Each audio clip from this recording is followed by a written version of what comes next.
All right, greetings everybody, and welcome to week number 4. That is right, week number 4 of your 7314 class, which is your reference class.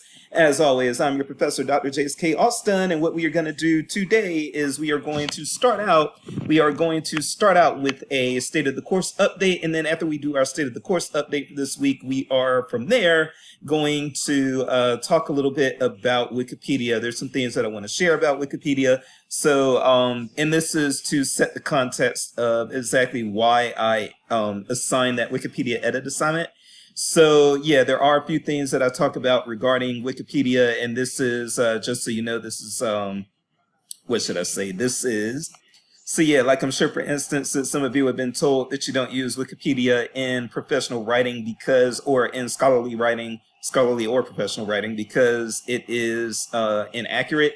That is actually not the case. Wikipedia is about as accurate, studies have shown, as Encyclopedia Britannica and that sort of thing. But Wikipedia does have some other flaws and some reasons why we don't use it for academic writing, and so I want to give you all that context in the course of this video. And then there are some other things that I will talk about in the course of this video as well, speaking about Wikipedia. But it is it's actually a pretty important resource for librarians to be aware of, but they need to know exactly how to use it. And it's not that complicated, so once we get into it, you'll understand everything perfectly. All right, let's pause. All right, and just to let you all know, I do feel a little loopy. I am kind of in the house by myself. Everybody else is out of town. My family's out of town, and I have been just kind of trying to catch up on some sleep with everybody being gone. But I think some of the medicine that I've taken to get me to sleep has made me a little loopy. So I apologize for that and how that might affect this video. But anyway, let's go ahead and get into it as far as what's on the horizon.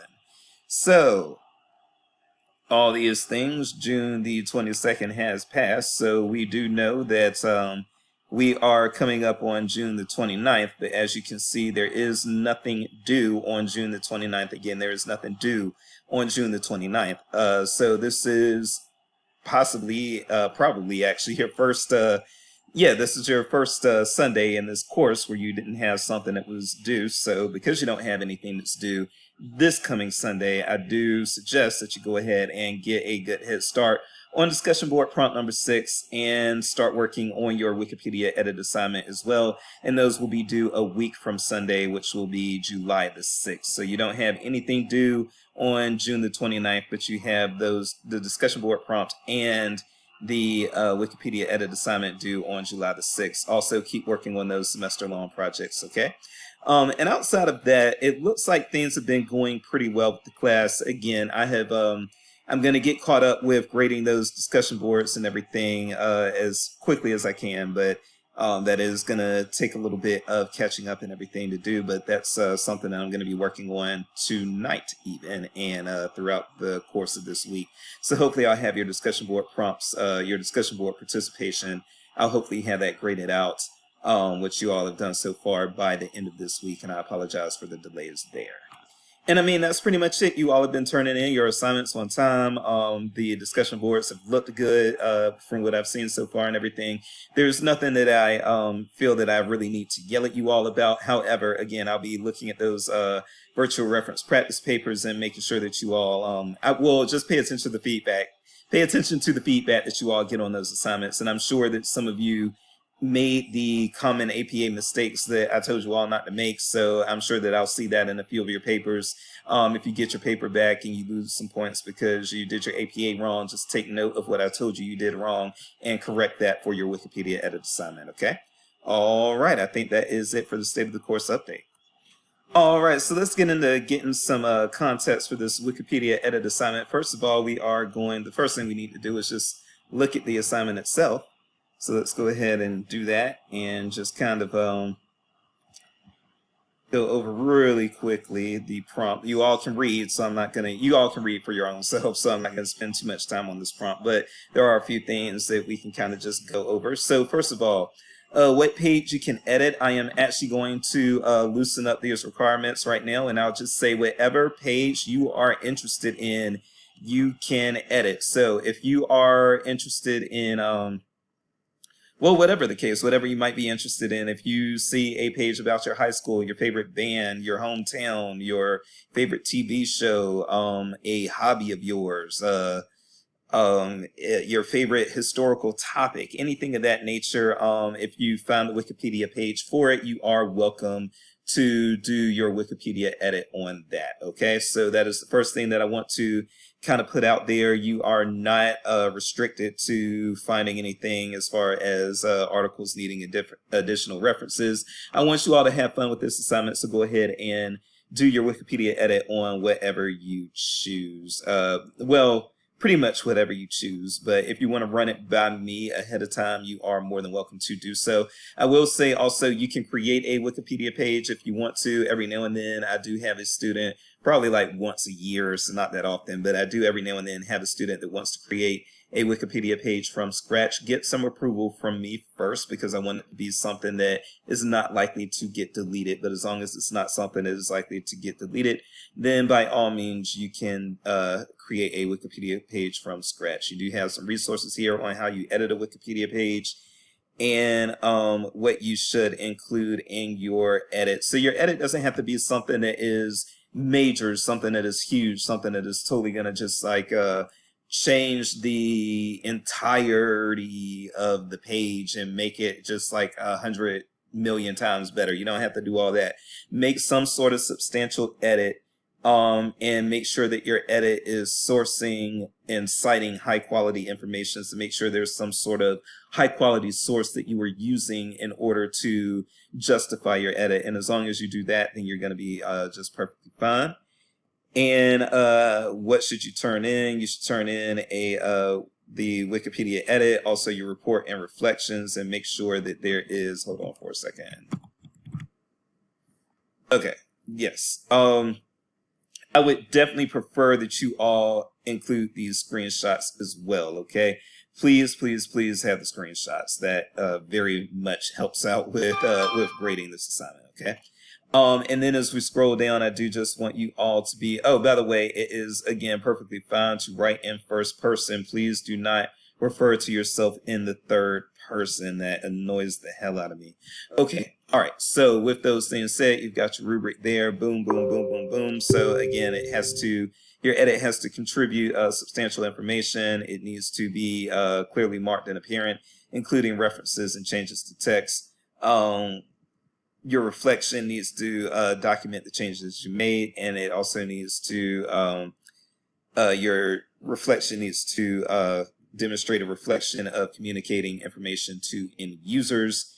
And then also your reflection does need to demonstrate that demonstrates reflection on diverse user needs and how to meet those diverse user needs. Okay, so this shouldn't blow you away too much. You will be penalized with improper APA. That is going to just fall under the you'd be penalized here includes the one-page documentation for changes. I make sure that I require that the documentation is improper APA. So if your APA is improper, then that's where the points will come out. But we don't want to lose any points for any of that. So I am hoping that you all will do your APA correctly. Okay, so that is pretty much the basics of the going down the prompt and showing you all what you are responsible for and what you need to be ready for. But there are a few other things that I want to talk about. So let's talk about those things right now. And again, I am a little loopy. I'm even looking at myself in this video and my eyes just look kind of glossy and glazed. So I apologize for that. But hopefully what I say will make sense regardless. So let's get into it. All right, so now that we've got all of those things out of the way and we are here, let's go ahead and now that we've just kind of gone over the prompt a little bit, let's talk about why I am even bringing this up, because I'm sure some of you are thinking to yourselves, well, hey, you're not even supposed to use Wikipedia for serious scholarly research or anything like that. You're not supposed to use bad information sources if you are a librarian. So why is Dr. Chase even talking to us about Wikipedia? What purpose would he be talking about Wikipedia in this class for? Well, there are practical uses for Wikipedia, and there are actually two reasons why Wikipedia wouldn't be used for serious scholarly research or for serious research or writing of any kind. But again, those two reasons are not, neither of them is accuracy. So we're going to get into that in a few minutes. First of all, why is Wikipedia important for librarians in today's landscape? Well, the reason is when you are on the reference desk, a lot of times what you are doing is you are going to be gathering information kind of like on the spot. What's going to happen when you are on the reference desk a lot of the times is somebody is going to come up to you and they're going to ask you a question. And the first thing you've got to do is kind of figure out, okay, I don't even know what this patron is talking about. They've just whipped out a term on me that I've never heard before, and they are expecting information on a term, and I don't know what this term is. I've never heard it, and so I don't know what they are talking about.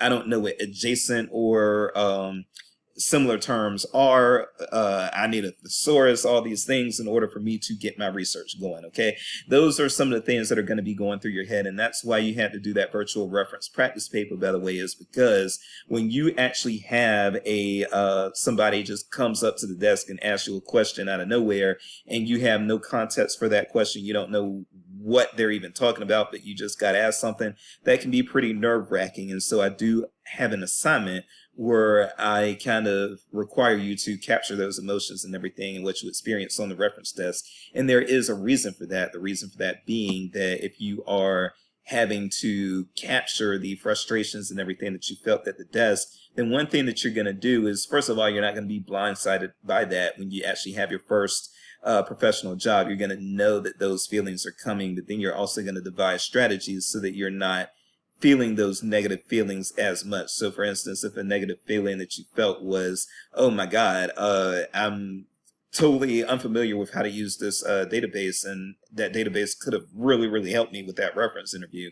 Well, then what you're going to do is from there, you're going to learn how to use that database. And then once you have learned how to use that database, now the next time that concern comes from a similar patron, or a patron with a similar concern, then what you can do is you will be ready to use the database at that time. Okay. So yes, when you are on the reference desk, you are going to be using Wikipedia, and this is Wikipedia is what the current day reference librarians used. But also I want you all to know, so back in the day, some of you were probably like still in elementary school and everything like that. Dr. J's had some years on him, but back in the day, my first reference job was in 2008, which it wasn't a fully reference job, but reference was a big part of what I did. And then my first full reference job where I was just a reference librarian, that was in 2010. And back then, so we're talking about 15 to 17 years ago, back then, there were still a lot of librarians working who were working reference jobs pre-internet. So they were working reference jobs prior to 1994-ish, 80s, 90s, 80s, early 90s, late 70s even. 15 years ago, you still had a lot of reference librarians with that experience. You still do today, but certainly that number is getting smaller as a lot of those people start to retire. Anyway, those people who can remember doing reference work in the early 90s and in the 80s, they will tell you that what they did was when they had those types of reference questions come up and they didn't know what the patron was talking about, what they would do was they would go to the,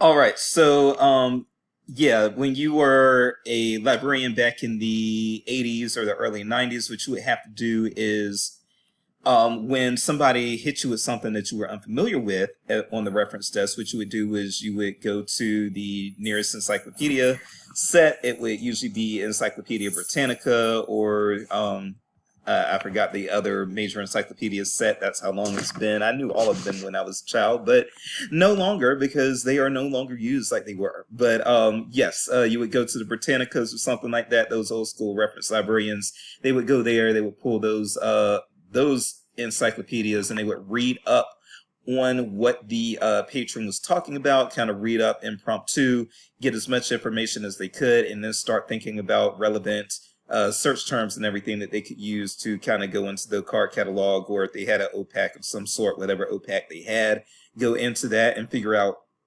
exactly how to get the information, where to get these books and things like that. So, and yes, the old card catalog thing is a real thing for those of you, again, who are too young to remember that.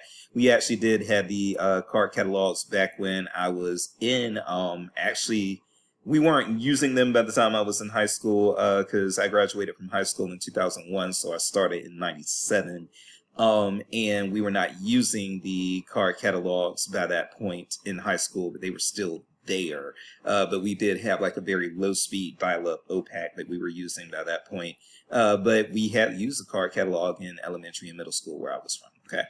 So, yeah, Dr. J's has a page on them. But anyway, yes. So you would find those, you would use the encyclopedia to find like relevant terms and things like that you could then search the, card catalog for it. And so how that has been morphed is that today what reference librarians do is when they get asked a question, they usually have their internet access right there at the reference desk with what they're working on. So they go ahead and just pull up, okay, I just got this question and now I go on to Wikipedia and find out this information, and I have all these convenient links and everything in there that I know a little bit more about what my patron is asking me about. Now I can plug some of these terms into our OPAC or into our online catalog and find the relevant information and pass that on to my patron. Okay, so that is how all of that works. And because of that, yes, Wikipedia does maintain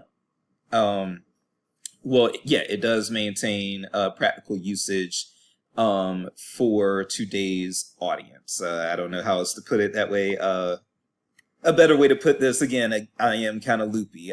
So Wikipedia does, it does retain some usefulness for today's reference librarian, because even if it's not something that you're actually going to use to give to somebody as a source, it is still something that you're going to use in order to quickly build up your knowledge of what you're being asked about so that you can find the credible sources to give to your patrons. And then, of course, also, a lot of you know that you have a lot of links to credible information right there within Wikipedia, so that is useful as well. Some of the things that Wikipedia is sourcing can be some of the sources that you give to your patron as well. So that's another way that that works. So, by the way, if you want to take a break, now is a time to take a break, and I will say another time to take a break after this time.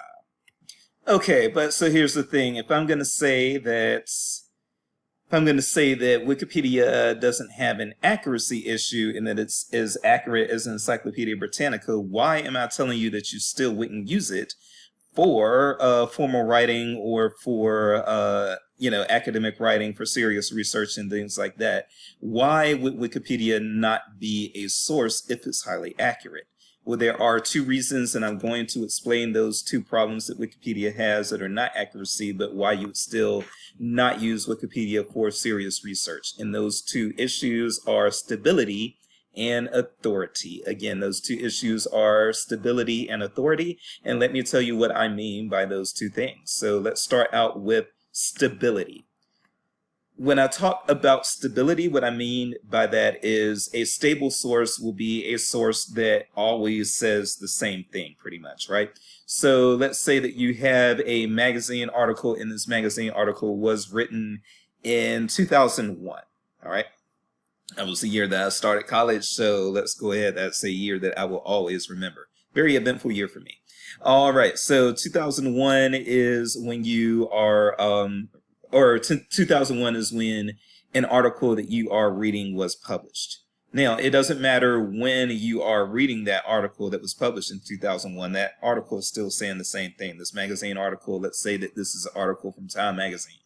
This Time Magazine article is still saying the same thing. It was written in 2001 and published in 2001, but let's say you're reading it in 2005. Doesn't matter, still says the same thing.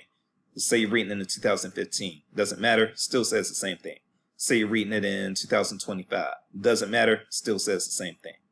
But Wikipedia is different. Wikipedia is something that will Wikipedia is something that, because it can be edited by anyone at any time, it is not a stable source, and it is a source that can say something, not just something different from year to year, but something different from minute to minute, okay? In fact, that's what you all will be doing. You all will be going in and making changes to Wikipedia yourselves, and once you all do that, that Wikipedia article that you changed, it will be a Wikipedia article that will not look the same that night that it looked that morning before you woke up, okay? So why is this an issue? It's just an issue because scholars or people who backtrack and look at these sources and things like that, they need the source to say the same thing no matter what. No matter when they are looking at it, the source still has to say the same stuff. The source still has to have the same information in it, okay? And so again, let me use this as an example right here so that I can explain how this differs from accuracy. So I like to use the USSR as an example of this. For those of you who are not old enough to know what the USSR was a union of Soviet states, Russia and some other states that were kind of like in a kind of a union. And they used to call the USSR the Soviet Union. And these were all states that were just kind of made into one nation. And throughout the 1980s, the USSR and the United States of America had kind of a beef going on, the Cold War, blah, blah, blah. And then the USSR disbanded in the early 90s, I believe in 1991. But Russia, of course, remained the superpower even after that disbanding. Now, let's say that let's say that Wikipedia and the internet existed back in the 1980s, okay? And so this is how I'm going to illustrate that stability is different from accuracy. Let's say that Wikipedia existed in the 1980s, and let's say that the USSR had a page back in the 1980s. So back in the 1980s, there was a Wikipedia page for the USSR. That page would say the USSR is, present tense is. And it would say is a nation, yada, yada, yada.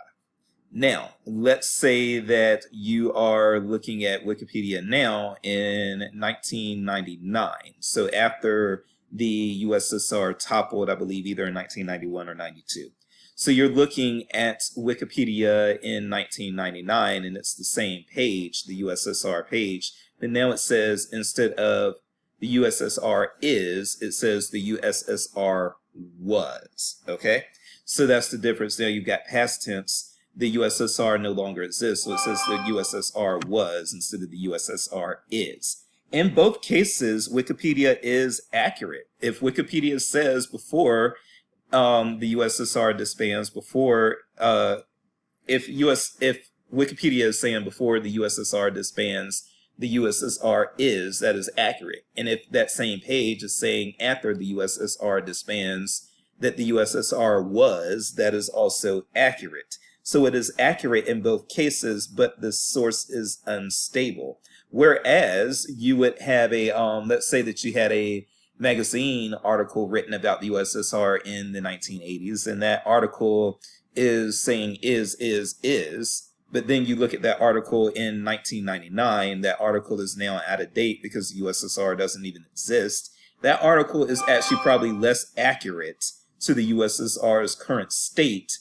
than the Wikipedia page would be, but that article is still more useful for scholars because the scholar can go back, look at that article, cite it, and that article is always going to say the same thing even after other people even after other people have looked at the article, even after time has gone by, so forth and so on, that article is still going to be the same. So that article is stable, but that article straight out of time is stable, but that that Wikipedia article is not stable. It's going to say something different. In order to keep the accuracy up, it is going to keep changing and keep saying different things. And that lack of stability is not something that is helpful if you are working in a scholarly capacity. The other thing that I am going to mention that is a flaw for Wikipedia and why you don't use it for serious writings, not serious writing, for serious like research endeavors like that, the reason why you don't cite it the second reason is authority. So we talked about stability. The other issue is authority. So what do I mean by authority? Authority deals with authorship. Authority deals with who the author is. And Wikipedia's problem with authorship and authority is that it is very hard to tell who did what edit to a Wikipedia article. It's just very hard to go in there. Sometimes you can't even tell. You've got usernames that are tied to bogus people. You've got stuff that is edited, and all you have is a IP address, and the IP address you can't trace any longer who had that IP address and that sort of thing. So you have a lot of situations where you don't know who actually contributed specific information to Wikipedia, okay? And so when you find yourself in that situation, again, what you end up dealing with is you cannot examine, there's certain things that you can examine when you know authority, when you know authorship. So for instance, let's say that you are looking at an article and the article is written by Rachel Maddow. You can guarantee that that article is probably, even if it's supposed to be written as an objective piece and not an op-ed piece, if it's written by Rachel Maddow, you can kind of examine, this will probably have some sort of liberal bias to it. Tucker Carlson, the reverse. Probably have some sort of conservative bias to it, even if it's being written as an objective article, okay? And so when you know the authority, when you know the authorship, you can actually examine and you can decide, okay, this article is great, it's got some good information, but I am paying attention to who actually wrote this article, and I'm thinking to myself, okay, the person who wrote this article may have some agenda, they may have some bias, so forth and so on. I'm going to be careful about this article, okay?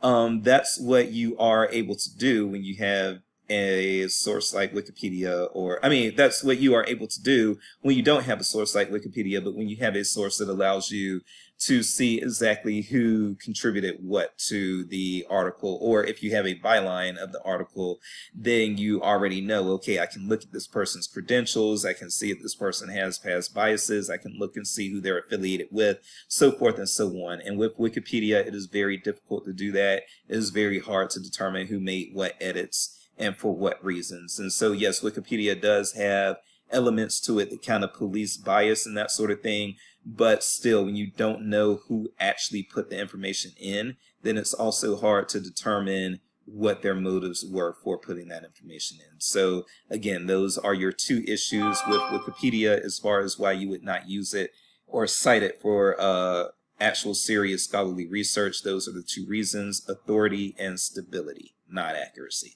All right, now is a good time to take another break, and then we are going to go into two other things. All right, so there are a couple more things that I did want to kind of talk to you all about. Actually, hold on for a second. Yeah, there are a couple of other things that I wanted to talk to you about. Yes, yes. So a couple of other things that I wanted to talk to you all about when it comes to Wikipedia. First of all, I did want to introduce you to the idea of Wikipedia edit-a-thons. And first of all, let me tell you why I'm telling you about Wikipedia edit-a-thons. Actually, this particular article right here gives a perfect context as to why I speak about Wikipedia edit-a-thons. So there is a big thing about librarians calling themselves activists and trying to be activists and things of that nature. I talk a lot about this in the intellectual freedom class, so I'm not going to talk too much about it here in case you all end up taking that class. We can discuss it more there. But in a nutshell, what I do want to tell you is that there is not,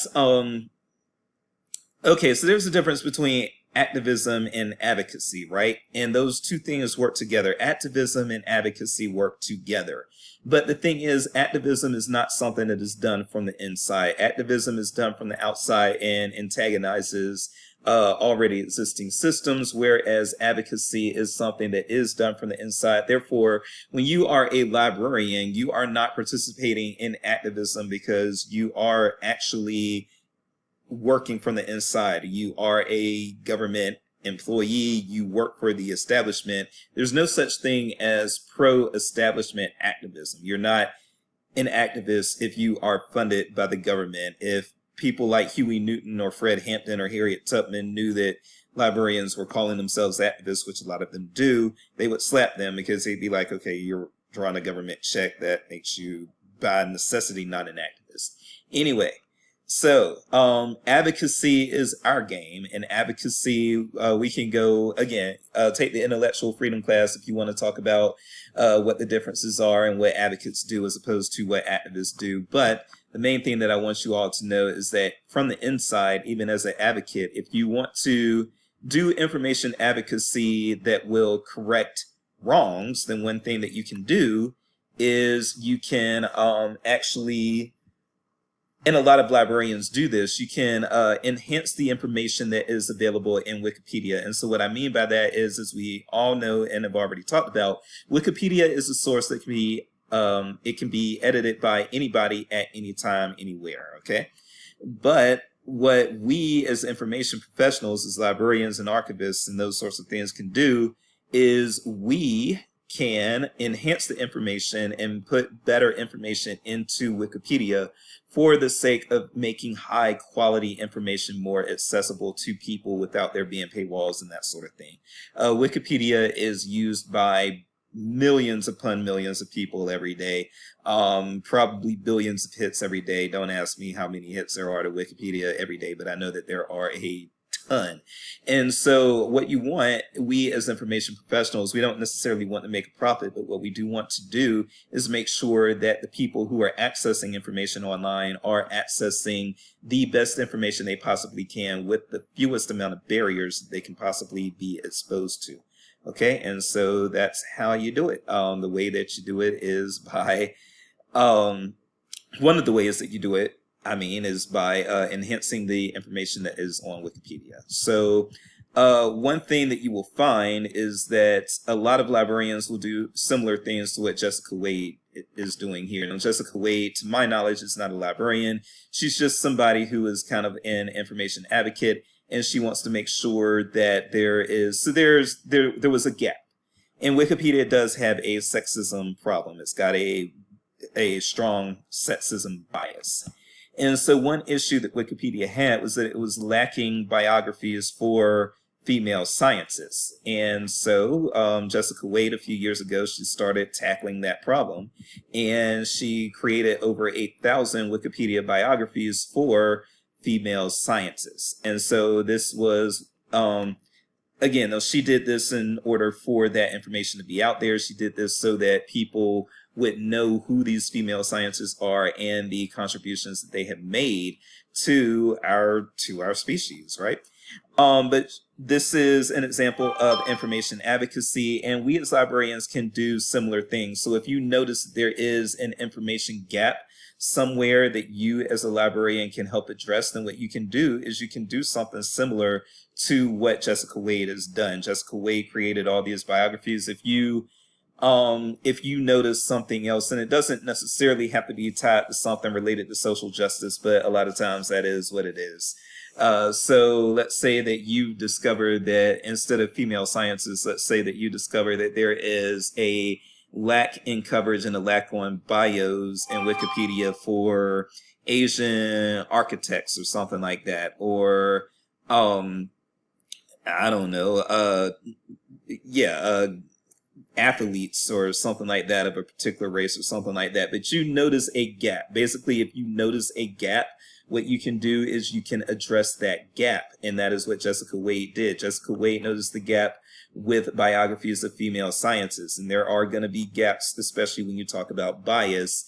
So racial bias is present on Wikipedia too, but the gender bias is what they really suffer from. So you're going to see lacks of female biographies in a lot of different things, in architecture, in history, in librarianship even, and a lot of other things. So yeah, what you can do to solve those gaps is you can take it upon yourself to enhance those articles, those Wikipedia articles, or to make the new articles of the information that is missing. And so that is where edit-a-thons come in. And so I'm going to tell you what an edit-a-thon is. Basically, in a nutshell, what an edit-a-thon is a set aside period of time. It is a set period of time, a date and time, that people just go in and they start improving Wikipedia articles on a particular subject. So let's say that, and I see them all the time, and a lot of times librarians will be involved because we are information professionals, but then the professionals, the occupational professionals that are relevant to the particular career path, a lot of times are who you are going to see doing the work for a lot of other things. For example, you will see edit-a-thons for just medicine and medical research and that sort of thing. And so you will see librarians participating in those edit-a-thons, but you'll also see public health professionals. You'll see doctors and nurses participating in those. You'll see professors in schools of medicine and that sort of thing participate in that.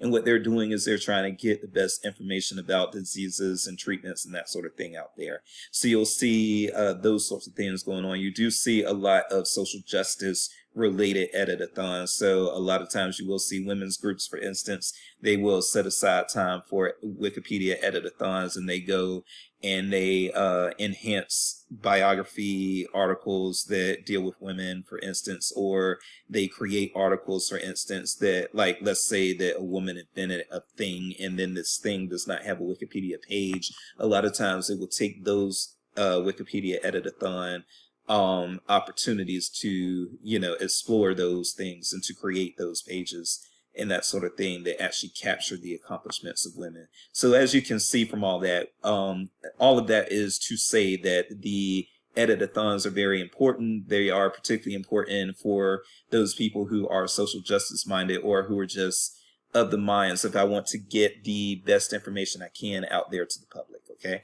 When you are in that mindset, when that's how you are thinking, then the Wikipedia edit-a-thons are a perfect time to set aside the time to actually put your words into action or your thoughts into action and enhance the information that's out there. I could not find an upcoming Wikipedia edit-a-thon advertised. I was looking for one, but I found one that occurred yesterday. I'm recording this on June the 24th. This one occurred on June the 23rd, which was yesterday, and this was a Juneteenth edit-a-thon. So again, this was related to, the theme for this event was to reflect and amplify the lives and history of African Americans in Nebraska. This is from the University of Nebraska, so that's why it's African Americans in Nebraska. So yeah, people set aside that time to enhance those Wikipedia articles about Black Nebraskans and that sort of thing. So I assure you, one Black Nebraskan is Malcolm X. He was born in Omaha.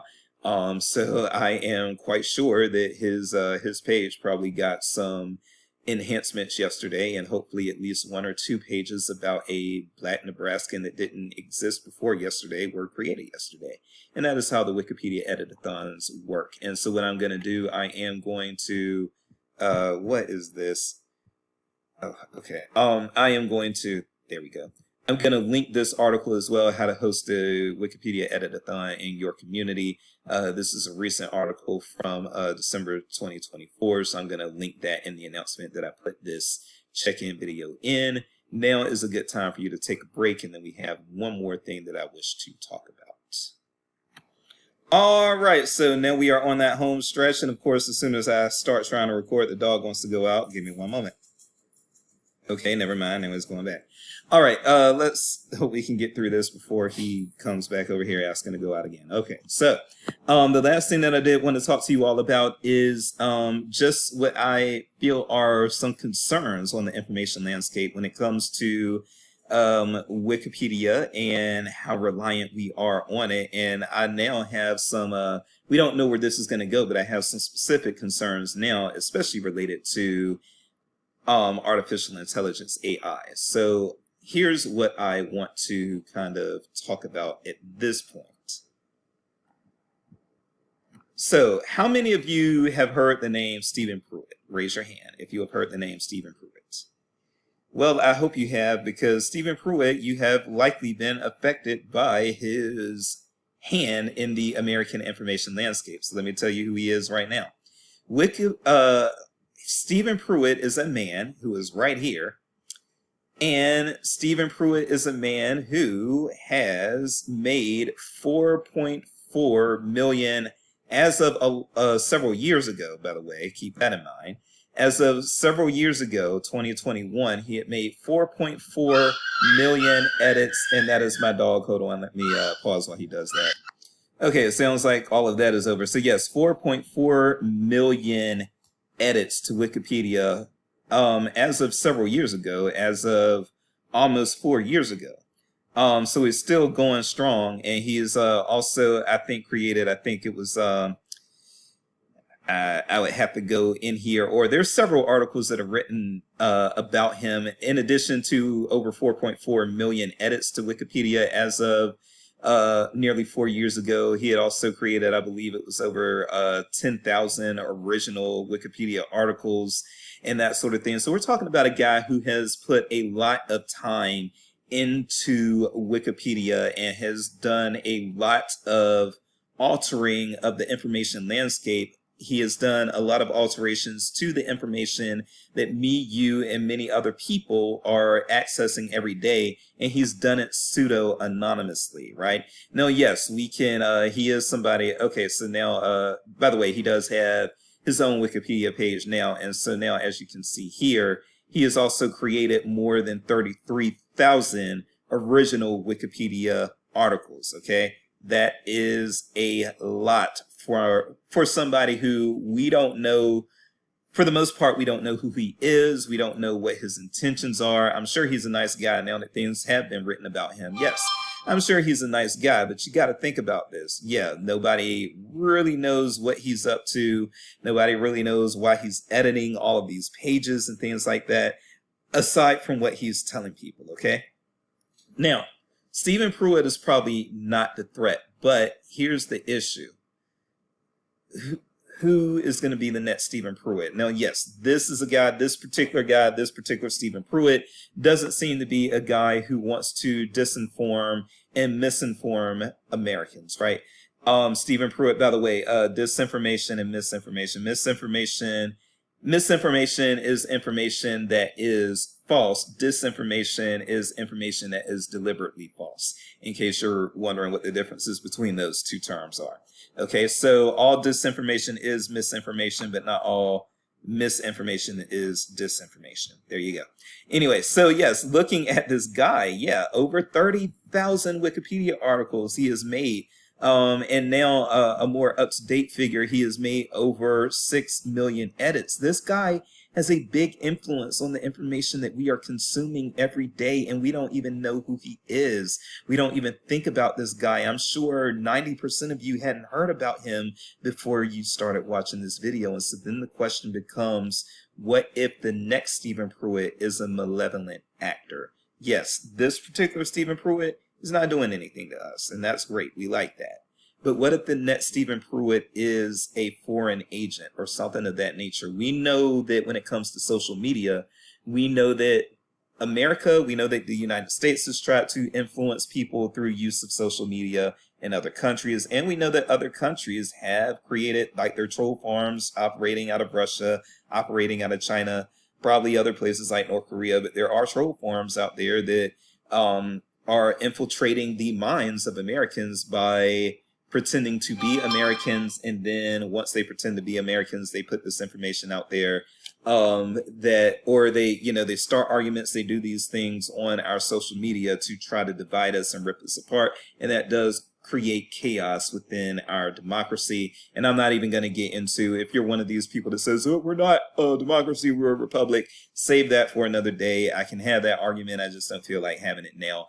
But I am going to say that for the purposes of this video, all republics are democracies, and republic is just a form of democracy. And yes, our democracy is undermined when our republic is undermined, when our people are being ripped apart with bad information and turning against each other due to the bad information that we are encountering. Okay, so yes, with all that said, I could see, just like how it's been done with social media, I could see these troll farms starting this type of division and using Wikipedia to try to disinform Americans. And I do think that AI can play a particular role in this, because I think that what you can do is you can create AIs that will go in and they can start editing Wikipedia, and they can do it with a goal of trying to put incorrect information out there on the pages that Americans are accessing the most. And then the AIs can also, so what Wikipedia has currently,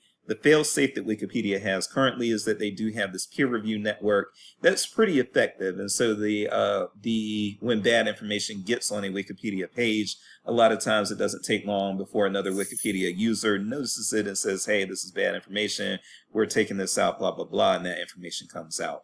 But you could use AIs to kind of create bogus Wikipedia accounts, right? And then these AIs could confirm bad information from other AIs or from whoever. They can confirm the troll information. They can protect the troll information and make sure the troll information stays on these Wikipedia pages. And then we end up with Americans who are getting bad information and they're accessing bad information to do things like make decisions, like vote and those sorts of things. And so I think that this can be very, very bad. And I think that the fact that somebody who has such a big influence on the information landscape, like a Stephen Pruitt, the fact that he's able to still get all that information out there, or he's able to alter all of this information while working in relative anonymity.